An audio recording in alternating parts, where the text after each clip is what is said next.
Fala de um rei. Seu nome, como vocês já viram, é Manassés. Deus colocou no meu coração este texto sagrado. Eu quero trazer, prezados irmãos, alguns pecados que Manassés praticou no seu reinado, que provocou a ira de Deus na sua vida. Dentre os muitos pecados que este homem praticou, pois este homem desviou inteiramente de Deus e provocou a ira de Deus. Na segunda porção desta mensagem, nós vamos ver as tentativas de Deus para trazer Manassés ao caminho da reconciliação. Em seguida, a resistência deste rei em permanecer no pecado e desviado da presença de Deus. Em seguida, a permissão de Deus à opressão, ao opróbrio, ao sofrimento e à dor. Deus leva ele ao pó, ao caos. E finalmente, o caminho de volta de Manassés, o seu regresso. E o que Deus fez por ele? O que Deus poderia fazer por um homem tão cruel, que tanto provocou a sua ira? Nosso Deus é Deus de misericórdia. Hoje é dia de muita gente aqui encontrar o caminho da volta. O caminho da volta. O caminho da volta. Eu repito, o caminho da volta. O caminho da volta. Se você pode, glorifica o Senhor. Aleluia. Quem era Manassés? Manassés, prezados irmãos, era filho do rei Ezequias. Começou a reinar, conforme diz o texto em foco, em Jerusalém com apenas 12 anos de idade. E por aproximadamente 55 anos ele reinou. Seu reinado foi marcado pelo terror da Assíria e o fascínio por seu culto. Quando nós olhamos para a história de Manassés, narrada no cânon sagrado, nós às vezes até afirmamos que Manassés, ele foi um dos piores homens da face da terra. Na verdade, ele não foi o pior homem da face da terra.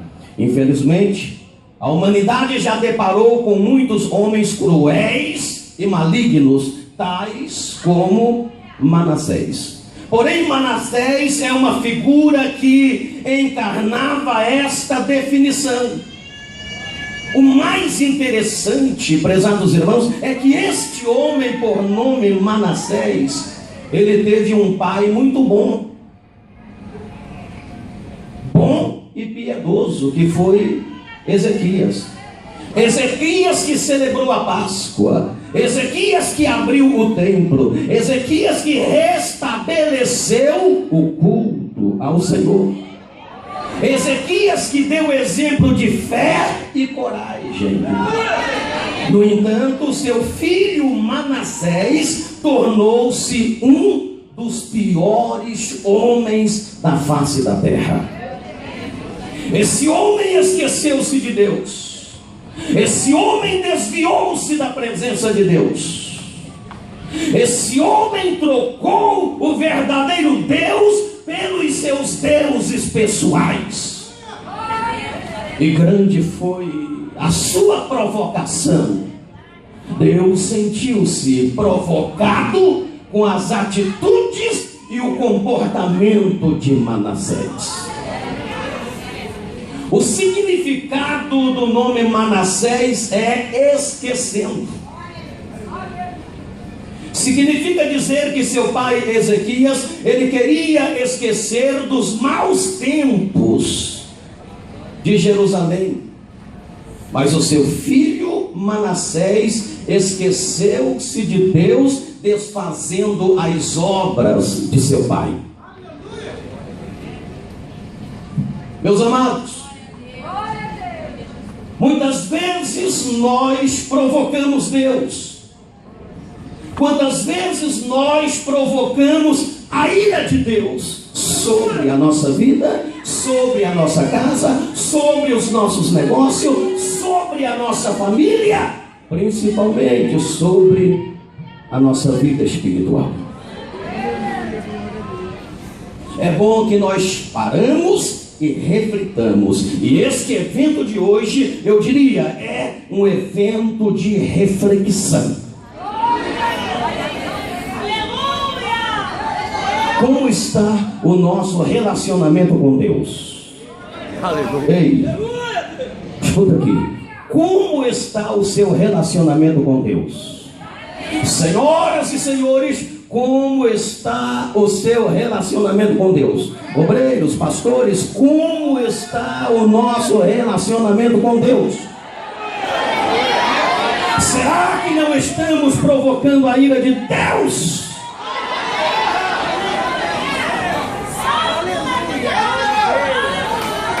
Esse homem teve as maiores das oportunidades, mas ele não aproveita a oportunidade que ele tem para fazer um bom trabalho, para louvar e adorar o verdadeiro Deus, para levar o povo ao encontro de Deus. Ele se desvia e leva muita gente ao desvio. Quais foram os pecados de Manassés que provocou a ira de Deus e que pode até ser o nosso? E Deus vai nos despertar. Deus está nos despertando para que achemos o caminho da volta. O pior desviado não é aquele que está fora da igreja, que está lá no mundo, que assumiu que está desviado e às vezes está até procurando o caminho da volta, sabe que precisa voltar, mas não encontram forças, porque Satanás tirou-lhes a força. É terrível. Mas o pior ainda são aqueles que estão dentro das igrejas, inscrito no rol de membros, inscrito no rol de obreiros. Esses não procuram o caminho da volta, porque para eles está tudo bem, quando na realidade Deus está falando: não está nada bem, não está nada bem, não está nada bem. Aí deixei como Mahaste Manahai, cheio Mahaste Clama Xandarai.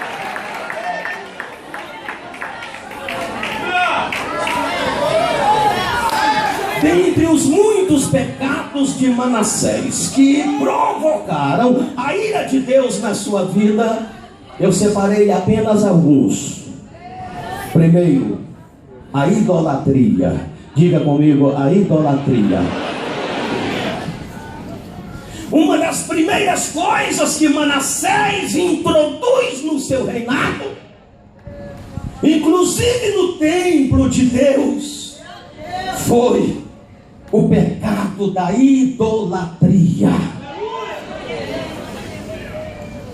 Muitas vezes pensamos que idolatria é só adorar uma imagem de escultura.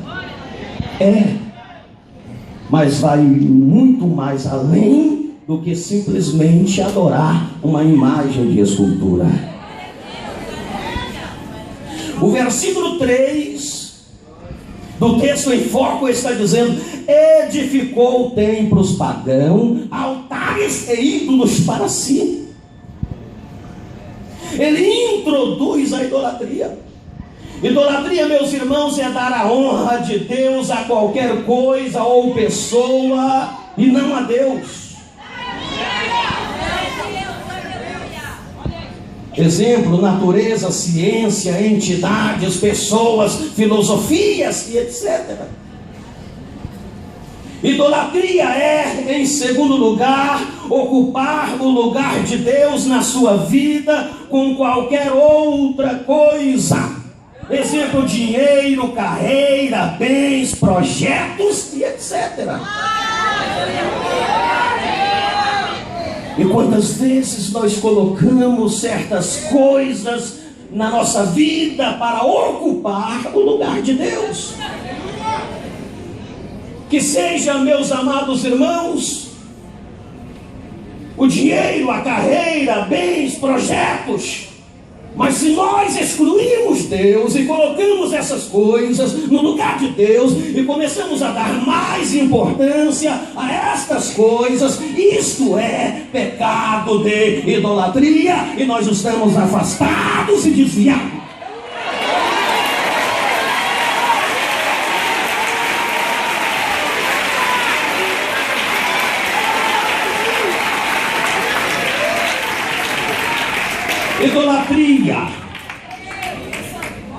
Idolatria é atribuir valor espiritual a qualquer pessoa ou coisa e não a Deus. Ídolos, entidades espirituais, objetos sagrados e etc. Idolatria é direcionar preces e adoração a qualquer coisa ou pessoa e não a Deus. Imagens, líderes religiosos e etc. Será que não tem nada tomando o lugar de Deus na nossa vida? Ei, Deus ocupa o primeiro lugar no seu coração? Ou é o namorado que ocupa o primeiro lugar? Ou é a namorada que ocupa o primeiro lugar? Ou é a noiva que ocupa o primeiro lugar? Ou é o noivo que ocupa o primeiro lugar? Ou é o dinheiro que ocupa o primeiro lugar? Manassés, ele foi mais além. Diz o versículo 7. O versículo 7 está dizendo assim: também pôs a imagem de escultura do ídolo que tinha feito. Está dizendo o versículo 7 que ele pôs no templo de Deus a imagem de escultura do ídolo que tinha feito. Alguém diz que a imagem era do próprio rei Manassés, como se ele atribuísse a si mesmo alguma divindade. Isso é possível, pastor? Sim. Pois os faraós do Egito clamavam para si próprio a divindade. Nesse caso, o rei Manassés teria imitado aqueles monarcas pagãos até nisso, além de imitar em muitas outras coisas. Deus começa a observar a vida de Manassés, o comportamento de Manassés, as atitudes de Manassés, o reinado de Manassés. E Deus começa a dizer: estou triste com você. Estou triste com você. Estou triste com você. Deus está olhando para mim neste momento, como Deus está olhando para você. O que será que Deus está dizendo? O que será que Deus está vendo na minha vida? O que será que Deus está vendo na sua vida? Aquilo que você não pode ver na minha vida, Deus vê. O que é que Deus está vendo? Aquilo que eu não posso ver na sua vida, Deus vê. O que é que Deus está vendo? Deus está dizendo: ei, está tudo bem entre eu e você. Ou Deus está dizendo: não tem nada bom, não há relacionamento nenhum entre eu e você.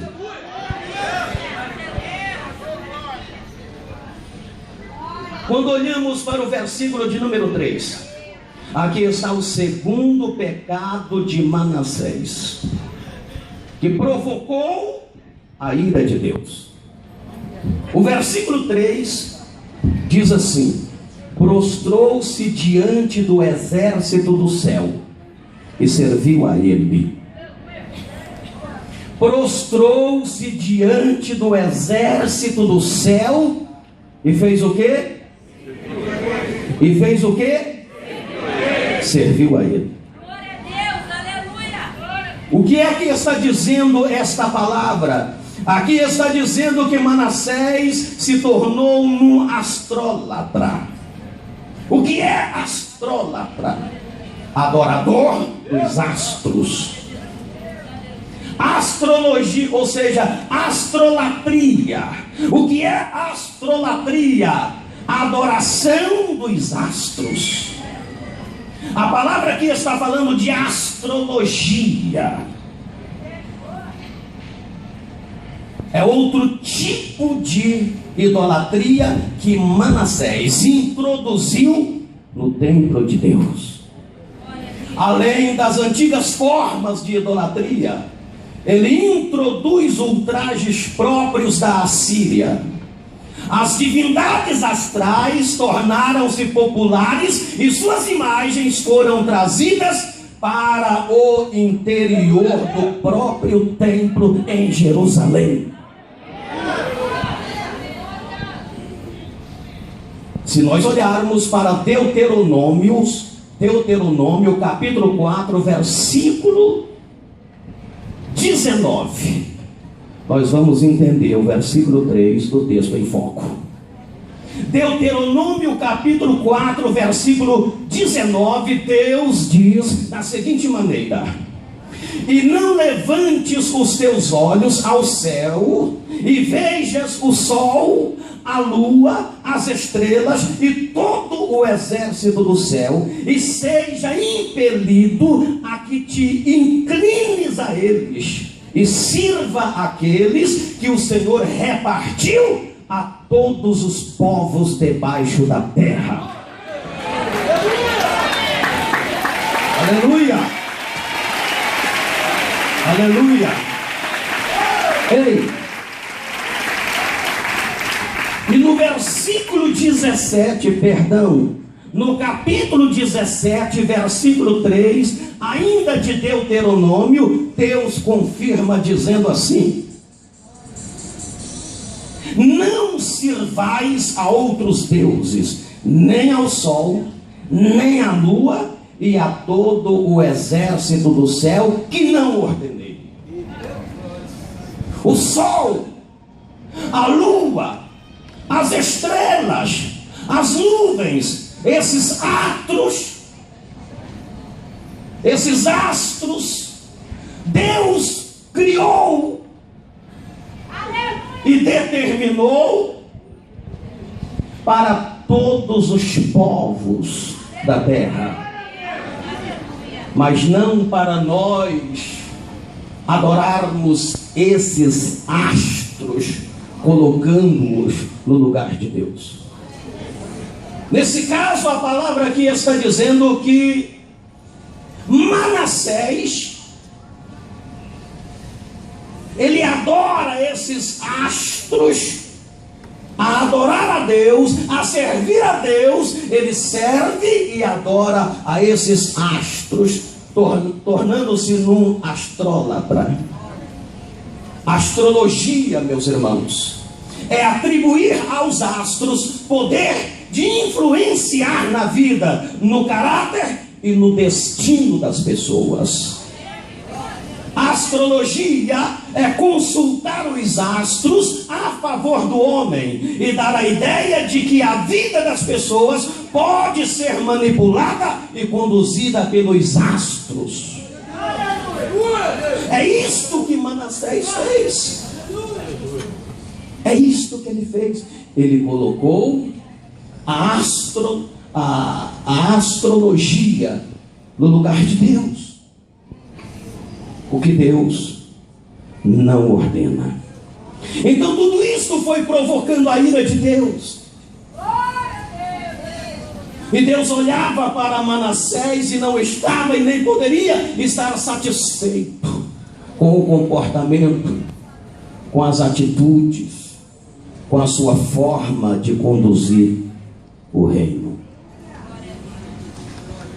O terceiro pecado de Manassés, que provocou a ira de Deus, foi o sincretismo. O que é sincretismo? É misturar as coisas de Deus com as práticas pagãs. Quando você ler a história deste rei, você vai entender que o sincretismo operou vergonhosamente durante o seu reinado. Manassés, ele mistura as coisas de Deus com as práticas pagãs. Era uma mistureba danada no templo do Senhor. Deus, quando olha para muitas igrejas, muitos templos que são chamados templos dele, Deus se decepciona, porque Deus vê o sincretismo imperando nesses templos. Ah, pastor, ainda bem que aqui não tem. Esquece você que a palavra diz que nós somos o templo do Espírito Santo. Nós somos o templo do Espírito Santo. Oh, aleluia, glória!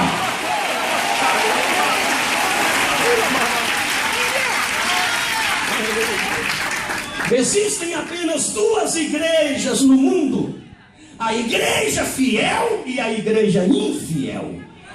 Somente essas duas igrejas: a igreja fiel e a igreja infiel. Deus condena a duplicidade de conduta. Já dizia hoje pela manhã o pastor Júnior, na inspiração do Espírito Santo, que não podemos servir a dois senhores. Jesus falou que temos que amar um e odiar o outro. É a igreja ou o mundo. Deus condena a duplicidade de conduta. Aleluia. Hoje em dia, meus amados irmãos, os crentes estão querendo ter aquilo que o mundo tem.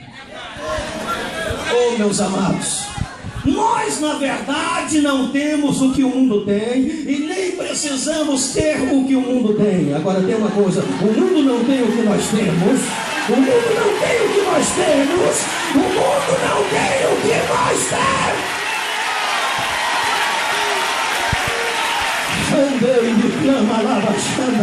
Aleluia!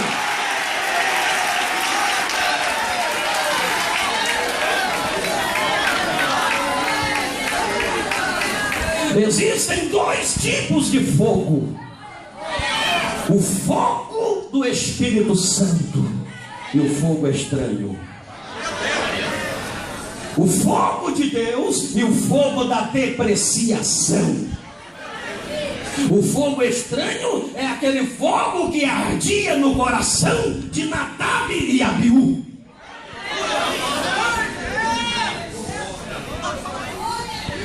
E as igrejas evangélicas estão querendo que o fogo estranho pegue dentro delas. É uma misturança danada. É o santo com o profano. É o santo com o profano. Já estão até falando em funk evangélico. Macumba evangélica já tem por aí. Oração contrária. Maldição. Agora estão falando até em funk evangélico. Deus olha e Deus diz: não estou satisfeito, e nem poderia Deus estar satisfeito com esse sincretismo descarado.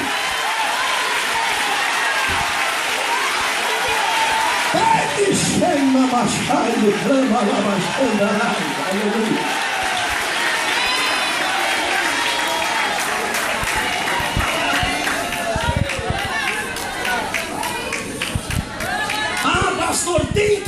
atrair o mundo.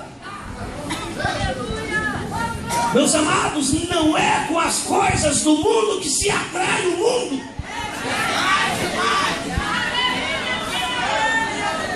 Se atrai o povo para Cristo, atrai o povo para a igreja, é através da graça, da unção, da palavra de Deus.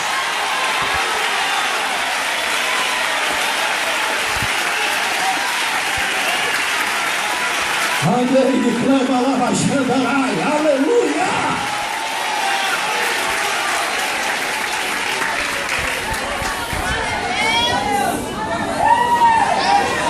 Está na hora de excluir do nosso meio esse tal de sincretismo, essa misturança. Deus não faz aliança com o pecado. Deus não se alia ao pecado.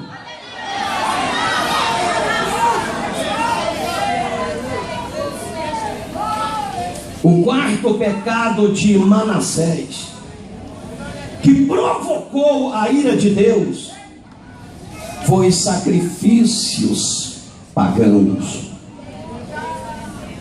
Versículo 6 está escrito assim, ouça só. Manassés ofereceu seus filhos como sacrifício aos deuses. Meu Deus do céu.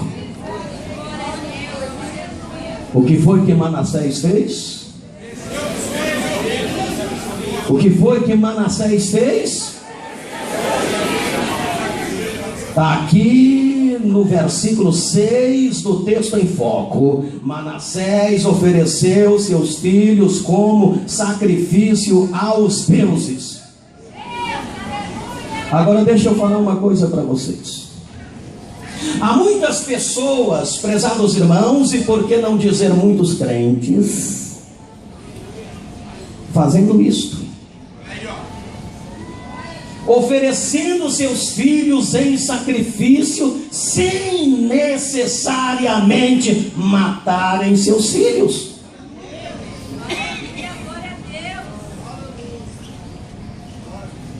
Quando é que você oferece seus filhos em sacrifícios pagãos, sem necessariamente matá-los?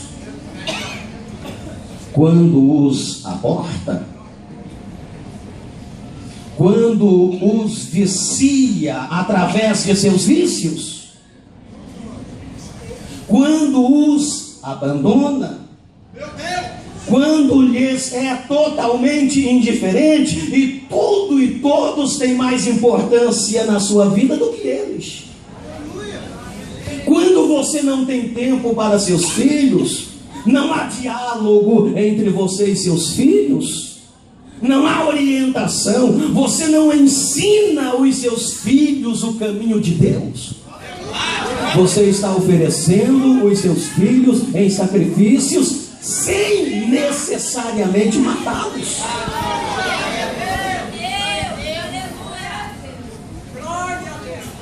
Como é que você, como cristão, olha para o seu filho? Você como pai cristão, você como uma mãe cristã, como é que você olha para o seu filho? Com o olhar de coruja ou com o olhar de medusa?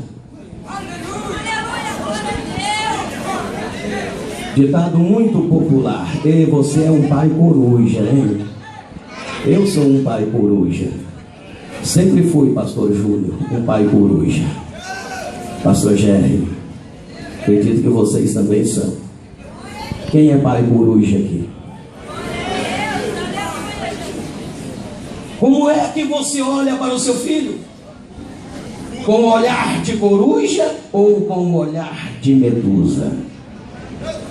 O olhar de coruja é aquele tipo de olhar que valoriza, que enriquece, que enaltece as habilidades, dos talentos dos filhos, sem impedir que eles corram qualquer tipo de risco.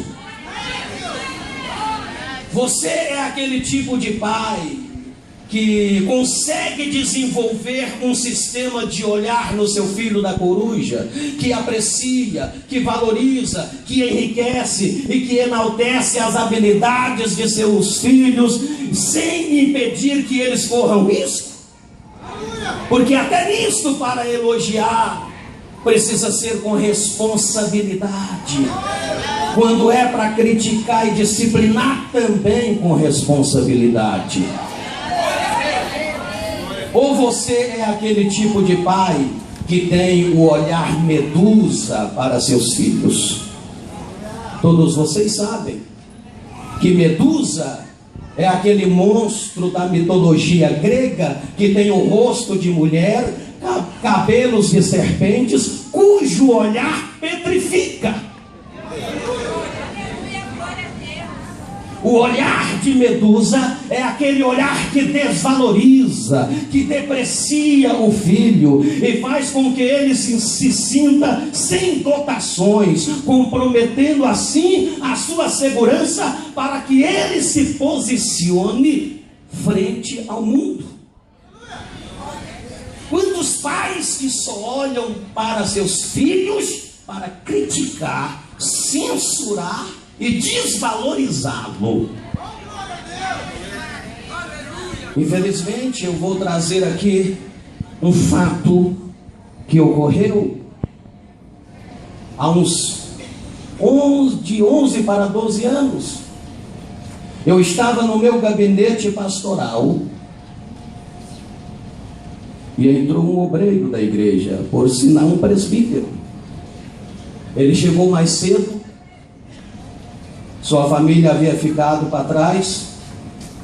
A gente tinha um assunto para conversar. Era um dia de quarta-feira e nós estávamos no gabinete pastoral. De repente bate na porta. Era sua esposa, seus 2 filhos, um garoto de aproximadamente 9 a 10 anos de idade. E aquele garoto na minha frente, o seu pai sentado na mesa na minha frente, ele chegou todo feliz, pastores. Pulou no colo do pai, sorrindo, e disse: papai, eu tirei 10 na prova, papai. Doeu meu coração quando o presbítero da nossa igreja, que eu não vou falar o nome por motivo ético, ele tirou seu filho do seu colo, literalmente empurrou levemente o seu filho e disse: você não fez mais do que a sua obrigação. Meu coração cortou. No mínimo ele teria